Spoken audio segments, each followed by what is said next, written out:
Hello दोस्तों, मैं सुनील गोदारा स्वागत करता हूं आपका एक बार फिर से कृषि विज्ञान क्लासेस यूट्यूब चैनल पर। आशा करता हूं कि आप सब स्वस्थ होंगे, मस्त होंगे और सेकंड सेमेस्टर की तैयारी कर रहे होंगे।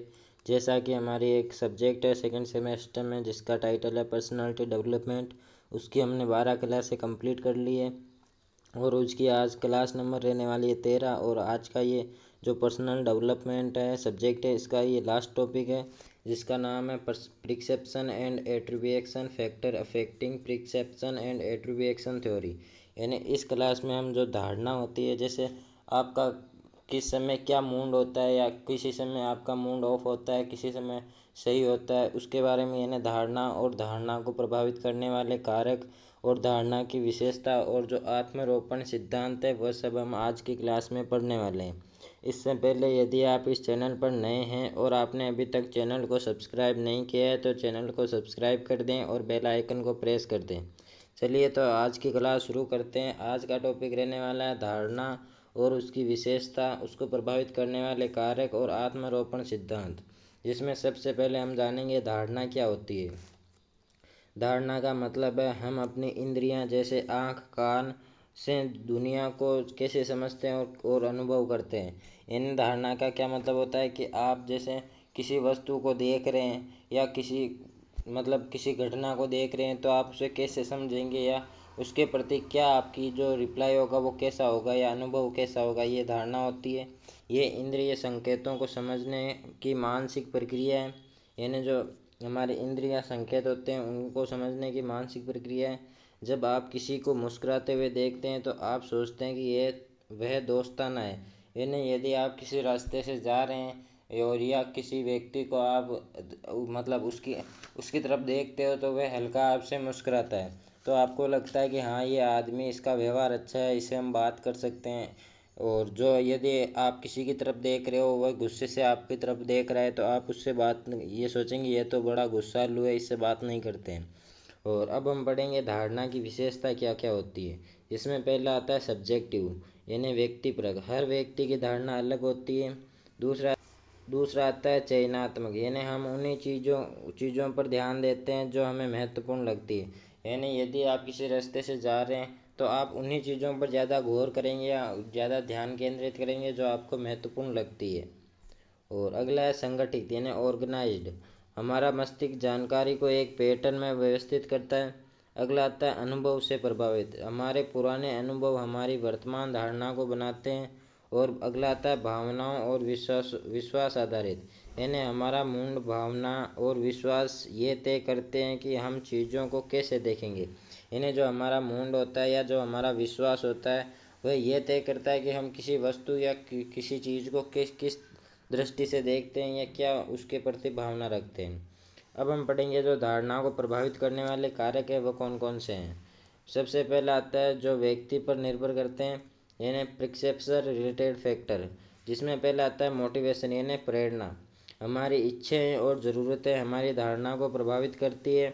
जैसे भूखा व्यक्ति भोजन से संबंधित विज्ञापन पर पहले ध्यान देता है।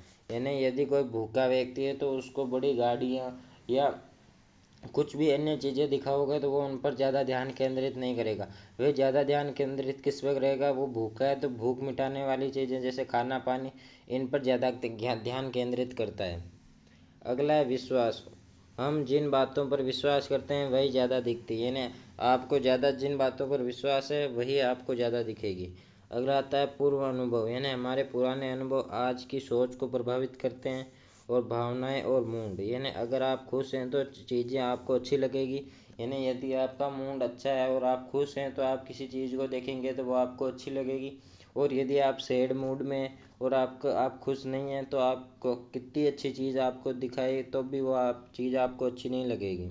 अगला आता है जिस व्यक्ति को वस्तु को देखा जा रहा है यानी टारगेट रिलेटेड फैक्टर, यानी आप जिस वस्तु को देखना चाहते हैं वही आपको ज़्यादा दिखेगी। इन्हें नयापन, नई या अनोखी चीज़ें ज़्यादा ध्यान खींचती है। जैसे कोई बाज़ार में नई चीज़ आती है या कोई नया कोई फ़ोन हुआ या कोई गाड़ी हुई नई लॉन्च होती है तो क्या है वह ध्यान व्यक्तियों का ध्यान ज़्यादा खींचती है अपनी तरफ। अगला आता है रंग, आकार और ध्वनि, चमकीली, बड़ी और आवाज़ वाली चीज़ें आसानी से दिखती है।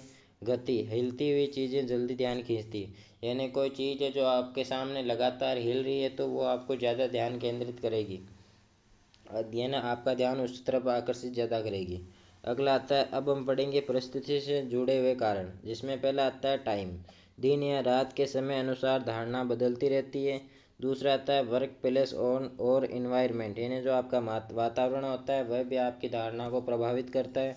अगला आता है सामाजिक स्थिति, यानी जो हमारी सामाजिक स्थिति है वो भी इसे मतलब जो भीड़ और जो शोर या तनाव से धारणा धारणा बदल सकती है। और अगला आता है कि जो आत्मरोपण है, यानी जो सिद्धांत है यानी एट्रीब्यूशन थ्योरी, ये बताता है कि हम किसी व्यक्ति के व्यवहार का कारण कैसे तय करते हैं। यानी अगला आता है आत्मरोपण के प्रकार, जिसमें पहला आता है इंटरनल एट्रीब्यूशन, यानी आंतरिक आत्मरोपण। हम मानते हैं कि कारण व्यक्ति के अंदर है, जिसकी जैसे उसकी आदत या स्वभाव। जैसे किसी आपने जेट का पेपर दिया और आप फेल हो गए या उसमें नंबर नहीं आया आपका, अभी फ़िलहाल तो आ गया है तभी आप कॉलेज कर रहे हैं। अगर मान लीजिए नहीं आता है तो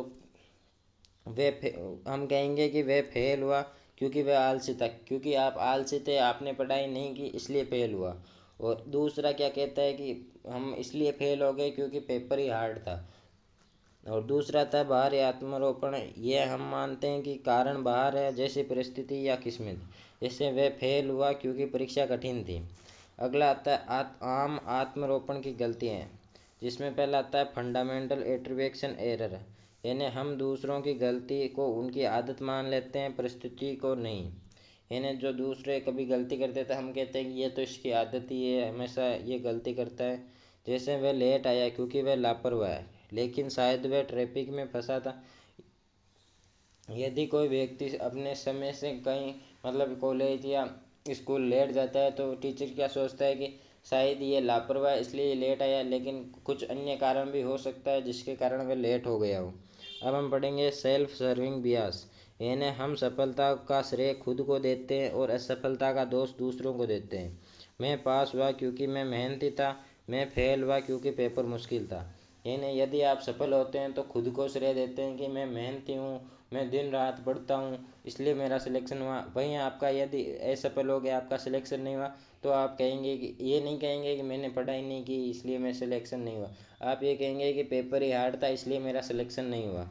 ये आज का हमारा टॉपिक था धारणा से रिलेटेड, ये यहाँ पे कंप्लीट होता है। इसके साथ ही हमारी जो पर्सनालिटी डेवलपमेंट है उसका सिलेबस भी कंप्लीट होता है।